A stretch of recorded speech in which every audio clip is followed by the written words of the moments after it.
Holy cow. It's another week of Hogging the Mic. We've been gone for a while, but things are suddenly a little brighter after we stuck a fork in the season. I'm your host, Eddie Jenkins, with the other host, Kenneth J. Paltrow the third. How you doing, buddy? Win and we're in. Win and we're in. We're already there.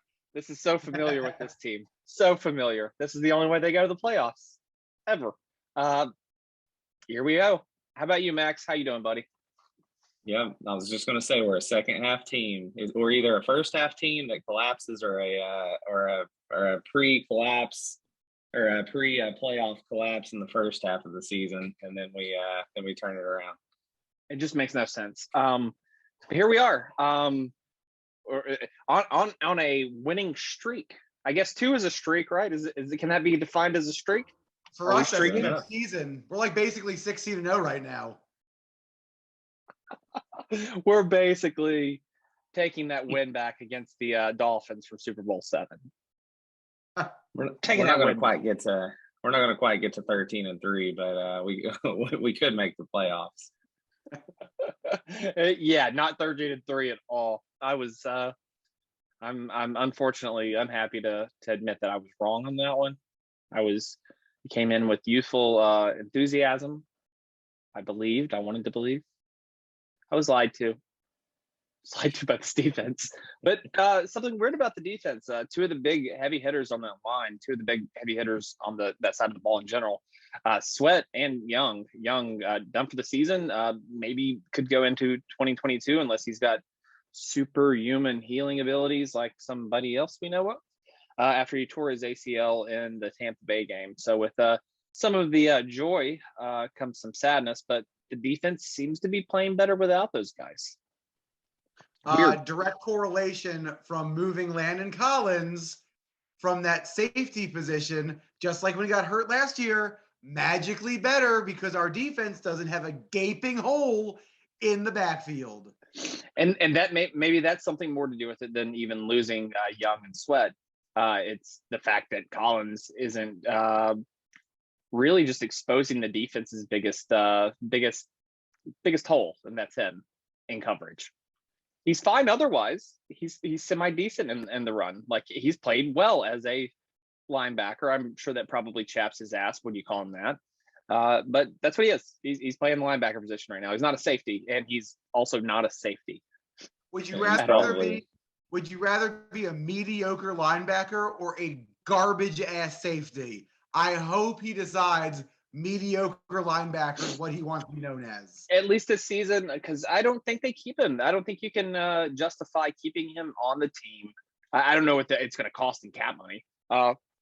But I think that's one of those people you got to look at cutting, depending on how bad it's going to hurt you next season, because he's certainly not helping you at all. Yeah, I agree. I watched him a little bit in the game, and he gets in the backfield pretty quick from linebacker. Like, he gets in the backfield a lot quicker than he. I would say about the same speed as he left a hole in the secondary. So pretty quick. Yeah, so we'll see there. I'm happy to see the defense kind of figure its stuff out. They've played 2 weeks in a row, one against Super Bowl champion many times. Some people will say the GOAT. I won't, Joe Montana. But one of the greatest quarterbacks of all time, and somehow beat him. Yeah, he was without Antonio Brown. Yeah, he was without Gronk. So, in a weakened state. Superman after a few seconds of a kryptonite on him, maybe. But Taylor Heineke came in there, played a great game. He went nose to nose with Brady again, and this time completely outplayed him. Really impressed me during that game with some of the shots he took, with some of the accuracy. There were a couple of those Taylor Heineke frightening moments where he throws a ball and it's right off the tip of a defender's fingers or like right in their hands and they drop it. He always has those at least once or twice a game. But none of them came back and got him. He didn't turn the ball over. He was very, very precise. He had the longest drive in the NFL this season during that game. Then he comes back this last week here, I guess, a returning Cam Newton to Carolina. And all the enthusiasm in the world in that stadium. I'm sure Kenny can attest to that in a moment. Of course, there's also a lot of fans of our team there, as there always is in Carolina. But went nose to nose with a very excited Cam Newton and put him down. Very good game last week by Heineke. Where's your stock at with this guy? How are you feeling about him? I know Max was down on him, but he's had a great 2 games. Yeah, like I wasn't. That's why I never cast my vote to evict him. Like, I think that he's got, like we've said, he's like a 28-year-old rookie. He has some promise. I was afraid he'd hit his ceiling, and he had been figured out from some game film. And I don't know, man. He's exciting. He makes plays. He manages to get out of pass rush and get 20 yards up the field. Like he makes those things happen. And if he can quit making those dangerous throws, or at least they don't hurt him, I think he can be a good solution for the time being. I think he could be a solid bridge for several years, and maybe even something better than that, the way he plays, because he does play with that, maybe it's a hackneyed phrase at this point, but he does play with moxie. He plays with that little something that not a lot of people have. He's very confident, whether he's winning or losing. He's got that swagger. He comes in there and he plays, and I've been very, very impressed with him. Like I was starting to go, okay, he was trending down for me. I was like, okay, he's good, but he's not that good. Is what I was kind of thinking. But I think he's won me back over here. I think we just need to kind of stick with him and think of him, keep viewing him through that lens as a 28-year-old rookie. I have 3 things to say. Number 1. What are you, buckwheat? I went on the road and I finally saw a win. Yeah, my record. Is the curse broken? What's that? Is the curse broken? Well, I wouldn't go broken, but like there's a dent in it. For all my hoggies out there that don't know, my road record is something, I have to look it up, but it's something like 6-28-1 because I saw a tie in London. And so which is more pathetic than a loss, I think. Yeah, even worse. So I went down to Charlotte and I saw a win, which was fantastic.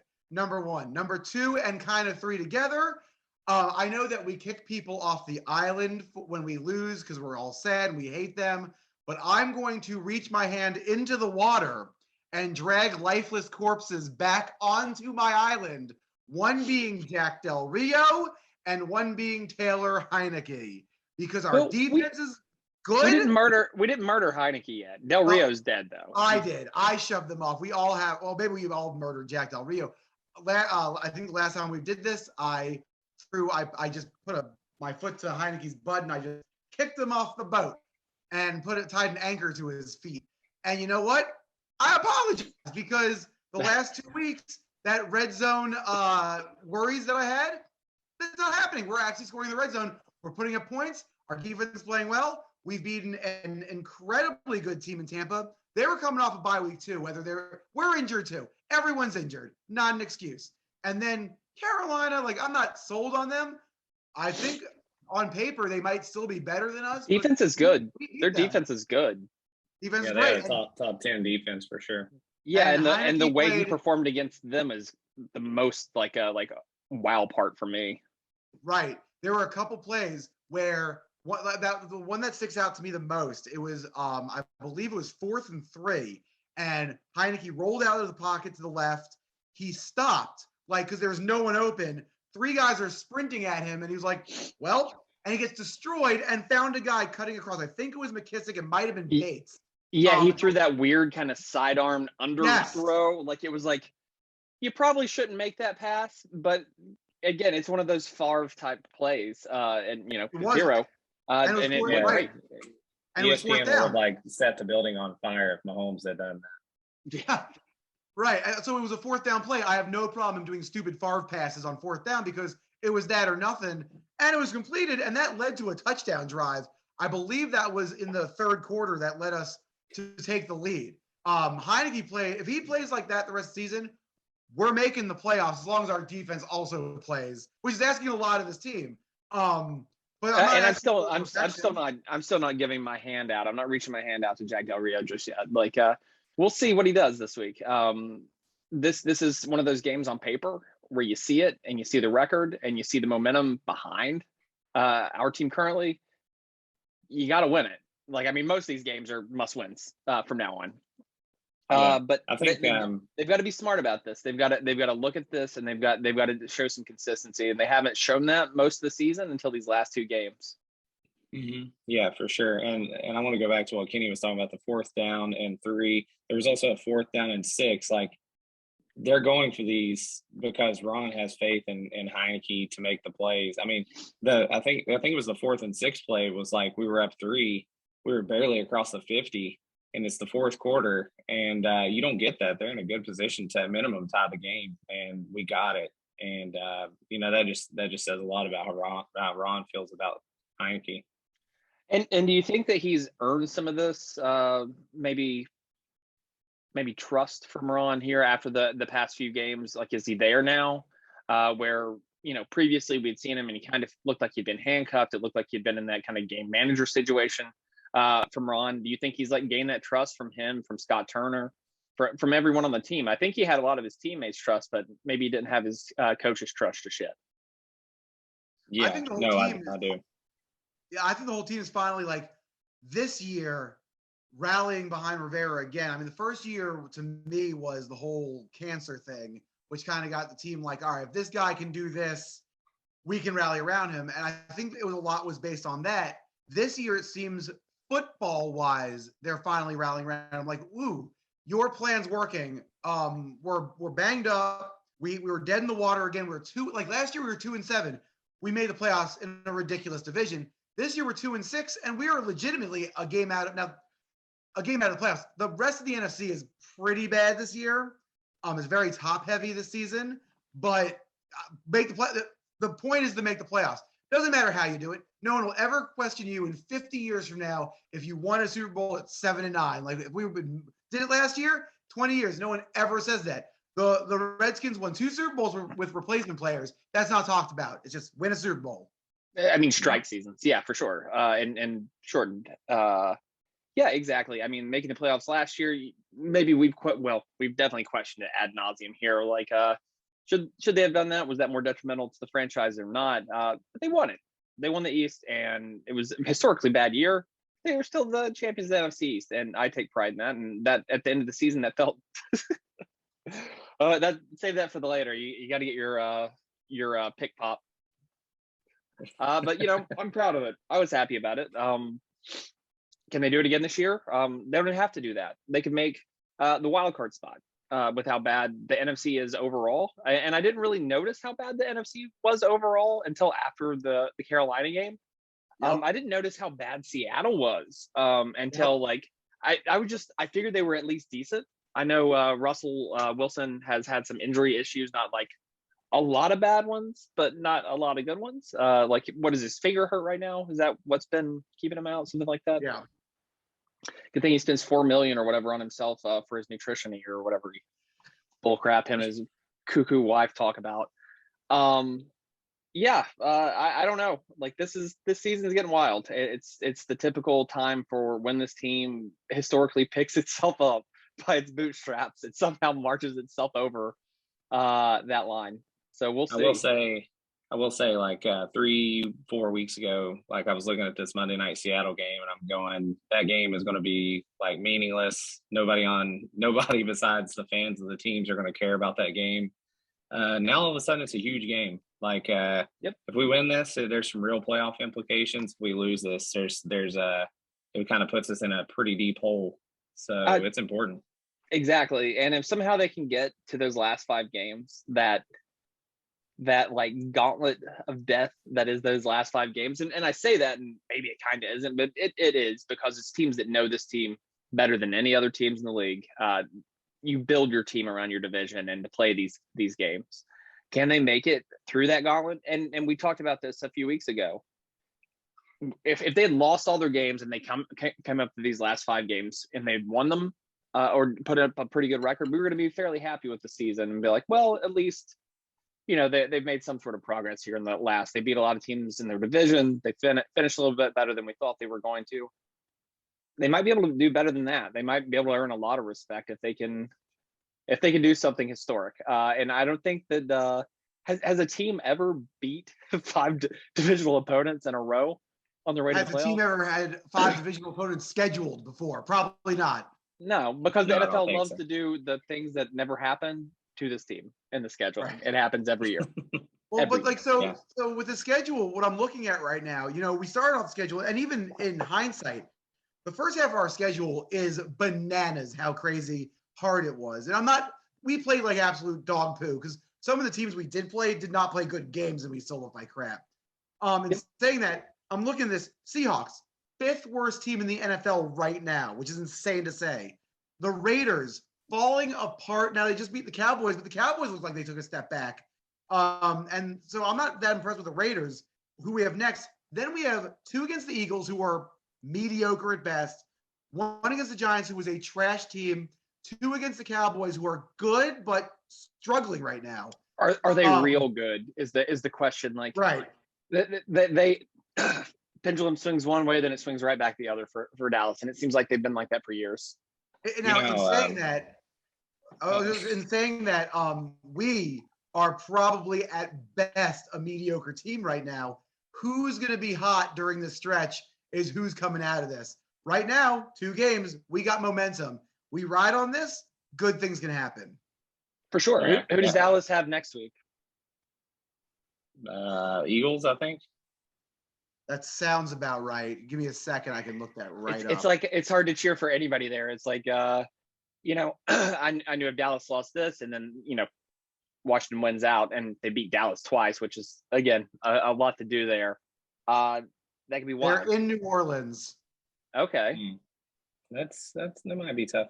How Washington would it be for us to beat the Cowboys and Eagles and lose to the Giants, though? Hey, remember that Kirk Cousins year? Which I dagger. lost a little respect for him. It was winning year dagger. in. We played the awful Giants at home, and he put up a dud of a game. And he threw that just dagger interception at the end. And that's like that's what I was telling Kim. I was my girlfriend, for everybody that doesn't know. I have one of those. Crazy. I was just like Number one hoggy for Eddie. Gross. She was like, what's the difference between Heineke and Cousins? Because she's like, you really like Heineke, and you've liked Heineke since day one, and you've always been kind of like lukewarm on Cousins. I was like, it's because he puts up a lot of trash numbers. Cousins does. He like toward the end of the game where it means nothing.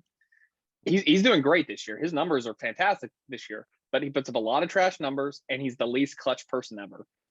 Least that was the thing. I haven't watched Heineke blow a game yet. He hasn't won some games, but Kirk Cousins would literally be like, okay. And here's what I like Kirk Cousins. It was our defense that made him look worse because he'd be 30 of 35, 350 yards. He would never throw that. Like 300 yards, 3 touchdowns. Then it's like, well, we're down by 3. Kirk, do it again. He'd be like, pick 6. Why right now, under all this pressure, did you decide to throw the worst ball of the entire game? And it was Heineke a duck does the opposite. every time. Heineke has mediocre numbers, and it's like 75-yard drive, 10 minutes. I got it. Yeah. Yep.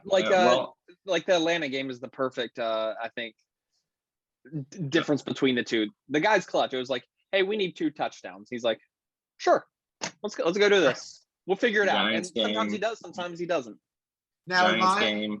Then they had a 10-minute drive to end the game against the Bucs. Tampa, amazing. In my perfect world, I have Kirk Cousins start quarters 1 through 3, and Heineke be our closer, start quarter 4, and then we go 17-0. Is this Billy Kilmer and Sonny Jurgensen here? Yes. But it's wild. It's been like who would have thought we'd be here after the last 2 weeks? We were sticking a fork in it at the half. And if we were playing on if we still had Cousins, I would predict us to lose this week for sure because it's on Monday night. Heineke, you can have a little faith on the primetime game. Cousins was garbage in primetime. How great would it be if somehow they made the playoffs and it was against the Vikings? I'd love it. I would love to like just end Kirk Cousins. It would be great if you could do it in FedEx somehow. I doubt that's going to happen, but like just to end Kirk Cousins, just to put him down, like to make all those things that people say about him true, even his teammates sometimes, Pick 6 in overtime for the win. Yeah, it's Kendall Fuller, Cameron Curl, Landon Collins. Oh, good Lord. And Kenny has to praise him, and he hates himself for it. My eyes would melt directly out of my head as that was happening. He comes on the podcast and you see him wince every time he like cheerfully says his name as he digs a safety pin into his like palm of his wrist. That's actually what's going to happen against the Raiders. Like next week, Landon Collins and Deshaun Jackson are both going to go up for a ball, and they're just going to be like playing tug of war with it, and Kenny's going to cry. And I have to go see that live too. You know Deshaun's going to get one on him, like next week. He always does. Even when he came back to the Eagles, it was like what, first quarter, first catch, touchdown. Yeah, for sure. He's good. I would love to have him on the team still, but I still don't know why he left Los Angeles. I still think that was crazy. Anyway, here we are. Who are we throwing off the boat this week? I need to know. Anybody putting anybody off the boat? Was anybody peeved at anybody this week? This is like a 2-week throwing off the boat, and I was starting to look justified for Gibson, but like I will give Gibson credit. He was benched, and then he came back in the second half. He ran stronger than I've ever seen him run. Like it literally lit a fire up under him, and I was impressed. I'm not throwing him off the boat, but I'm waterboarding at this point. I'm like dunking him in the water and then like pulling him out just as he's about to pull his last breath and suck all the water into his lungs and die. I'm pulling him out right then. I like he fumbles in the worst spots. I don't think that's a podcast rating, but no, like I'm about done with him. Like he fumbles in the worst spots. Like not only does he fumble, but yeah, not only does he do it in bad spots, he does it in the worst spots. When his back is backed up against their own end zone, he'll fumble. Or when they're in the red zone, he just like, oh, la-di-da, 4 yards. Bloop. It's not, you're right. It's not like we're up by 2 scores and he does it like on the 50. It's not like we're just getting crushed and he just adds to it. It's like close game. We're either on our 5 or their 5 and ball comes out. And that fumble in the Carolina game was just like it just looked like a. Yeah, it was like, so here's the only concerning part. You're right. He had one arm on the ball and one guy came over and was like, boop, and it was like right out. The next carry that he was after getting benched, I mean, he didn't fumble, but he's carrying that ball in one arm again. And I'm like, dude, 2 arms when you're getting hit. Because I was watching him like break tackles with one arm. I was like, that's awesome. But all it's going to take is one guy to do that again. Yep. So what are we all there with Gibson? Are we still giving him, a stay of execution? Are we waterboarding him? Have we murdered him? He's fine. He, like Max said, he came back with a purpose and kind of won us that game in a sense where they could not stop him. He was averaging like 10 yards a run after that fumble. So he's still okay in my book because of that second half. Okay. Well, I'm not going to kill anybody this week. I'm not kicking anybody off the island, but I am waterboarding Gibson. I'm not quite dead, but not quite alive. Little good old-fashioned torture never hurt anybody except the person you're torturing. Yeah. And I didn't have to get mad at St. Juice because St. Juice didn't play. It was great. Yeah. It's hard to kick anybody off when you're on a 2-game winning streak. Right. For sure. Yeah, things are going well right now. So maybe we'll have a lot more to say after Seattle. Maybe we just sink the entire boat. But right now, we're floating in paradise. Floating in paradise. Good. So I hate to condense this version, but we kind of threw this together last minute, and I'm going to have to run soon. So let's do a few predictions real quick. I think before that, don't we need to do that thing that we do, Max? I think it's those Max Bacon, like 6 sizzling keys to victory. I was going to say Max is on a time constraint, so he's like one big like Hawken-sized bacon slice. 6 condensed into one. Big pork chop. Just say beat Seattle. Moving on. The whole Seattle team is Russell Wilson, like and his couple wide receivers. So I think you slow Wilson down and don't let the big play happen and keep our offense rolling like it is. We win this game. And hit his pinky or finger. Hit him. Just look at it. Hit one of them. Break the rest of his hand. Yeah, get him one of those like old Frank Gotch style wrestling holds and just snap the finger. Take the suspension. It's fine. Is that it, Max? Is that the bacon slice? That's it. It's a morsel. Destroy Just the Russell tip. Wilson. Just the Condensed tip. version for the Hoggies. All right. Well, with that being said, what is your prediction, Max? I have learned with this team that we are very streaky, and we're becoming a second half team, and we're at home. We're in prime time. Heineke loves the spotlight. He loves to show what he's got, and we're gonna win this ball game, and it's gonna be 24-21.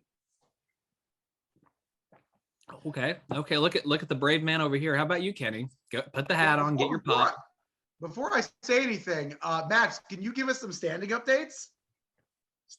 Yes. So Oh God. we did a little text before the Carolina game since we didn't do an episode.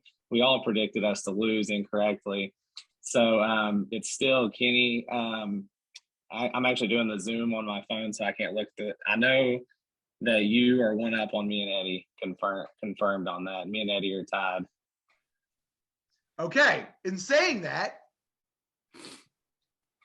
There it is. every time you gotta say something. The Washington football team entered the bye week terrible at 2-6 since that time. They've won 2 straight games, one against the Super Bowl champions and one in Carolina. This week, they have their usually bad performing game on Monday Night Football against the Seattle Seahawks. But it's a new day. Yes, it is. The Washington football team wins this game with an unprecedented 31-3 victory. Oh, geez. Okay. Do you have any Wow. reasons for that? Or are you gonna? I'm just feeling real good right now. Did you have some of that Eddie breakfast before that pick, or? I'm feeling fantastic. Kenny doesn't eat a nutritious breakfast. Come on. Yeah, Eddie's Ritz cracker breakfast. It was never Ritz crackers. Jesus. Me. I'm me. I'm a guy that goes against the grain. I'm a guy that pulls back a little bit. So I'm gonna go with 30-17 Seattle. Whoa! Oh. You were supposed to be happy with us. They destroyed that by playing like they did in the first half. I'm still not there. Give me 3 games. I'll be happy to be proven wrong. He's trying R.I.P. to make moves on the standings. That's all this is. He actually thinks we're going to win. He's just trying to overtake me. I mean, that's what I'm always trying to do in life is overtake Kenny. Well, I got news for you, Eddie Jenkins. That ain't happening. We're winning this game. We're moving on. Winning, we're in. We're going to the playoffs. I mean, I'm not going to be mad if it happens, Kenny. I'm not going to be mad if it happens. I'll be very excited if it happens. And I'll take my loss like a champion, like a man. Good. But here we are at the end of another episode. It's been a good one. I'm glad to see you guys again. It's been far too long. Kenny, stop gallivanting around the country and digitally hang out with your friends at a safe social distance. You got any last thoughts there, Max, before you go back to work till you slave away from the man? Well, I'm very happy that our sad cast is turning around a little bit. We had some smiles from these last couple games, and beating Tom Brady. We haven't seen our team do that very much, and it made me very happy that we beat who is the GOAT. And my prediction didn't come true about him having his career ended, but at least he lost. And losing to the team, isn't that kind of like having your career ended? More or less. He doesn't have a name anymore. He's the nameless one. We take your name after we beat you. How about you, Ken? Any last words, any singular sentences of the non-run-on variety? I have one thing to say. Sunday night, it's Hanukkah. Happy Hanukkah Happy to Hanukkah, Kenny, everybody. and everyone with. I've seen this in person, and I'm still amazed by it every time I see it. Good Lord. Jeez. Let's go. Oh man. All right. Well, that's it for me. I'm excited. Can't wait to see the game on Monday, although it's going to make for a really, really boring Sunday, but that's what video games are for. I'm your host, Eddie Jenkins. For your other host, Ken J. Paltrow III, wishing him a happy Monday.